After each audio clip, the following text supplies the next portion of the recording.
bersama saya Dr. Oki. Saya Dr. Friska. Hari ini kita akan membahas tentang flek hitam. Ini salah satu topik favoritnya kaum wanita nih ya dok ya. Terutama ibu-ibu yang berusia 40 tahun ke atas. Hampir semua sudah mengalami flek hitam. Kira-kira flek hitam ini ada berapa jenis sih dok? Flek hitam ini ada banyak macamnya. Mungkin ada yang namanya freckles, ada yang namanya melasma. Itu kan semua noda hitam. Jadi lebih ke sebutan awam kalau misalnya ada noda di wajah. Kira-kira penyebabnya apa dok? Apa yang menyebabkan flek hitam ini bisa timbul di wajah? Peningkatan di melanin ini sel warna yang dimana melanin jadi produksinya banyak, jadi menimbulkan gelap pada bagian tertentu. Melanin ini umumnya terjadi karena rangsangan dari sinar ultraviolet. Jadi ada beberapa faktor yang dapat meningkatkan risiko dok buat munculnya flek hitam. Itu sering terpapar sinar matahari. Kedua, memiliki kulit yang lebih putih atau cerah.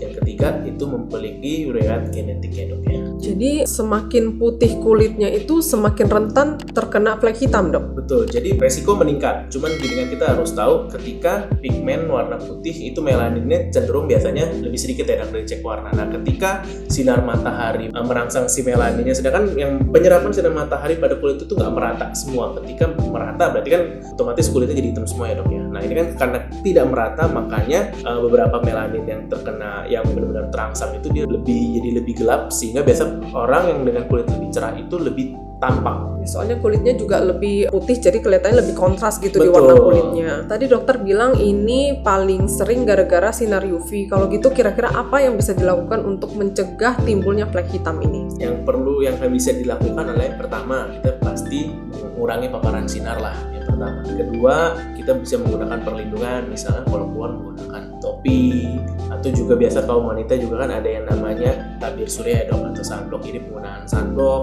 Sementara itu yang paling dianjurkan. Ini kadang-kadang kan ibu-ibu tuh suka masak di rumah. Sebenarnya apakah asap masakan atau panas dari masakan itu merangsang flek hitam timbul lebih banyak? Api kompor itu bisa merangsang flek menjadi lebih nampak. Jadi makanya ketika memasak disarankan ibu-ibu juga menggunakan sunblock, karena sunblock diyakini selain bisa menghalangi sinar UV juga bisa mengurangi paparan panas akibat api kompor yang bisa mengakibatkan flek dan juga penuaan.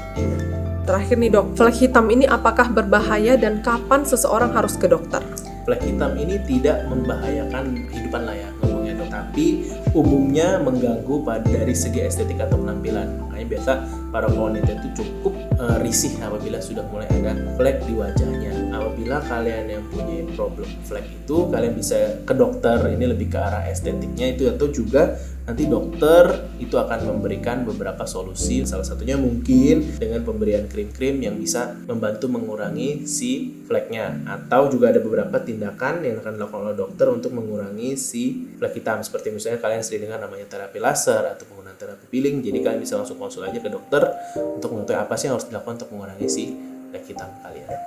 Ya hampir semuanya jenis flek hitamnya ini memang nggak bisa diobati sendiri di rumah ya dok ya. Jadi memang butuh penanganan profesional untuk menghilangkan si flek hitam. Oke, sekian pembahasan kita tentang topik hari ini. Jika ada yang masih belum jelas, boleh langsung komen di bawah atau langsung DM kita ke Instagram @kamidokter Indonesia. Saya Dr. Friska. Saya Dr. Oki, pamit.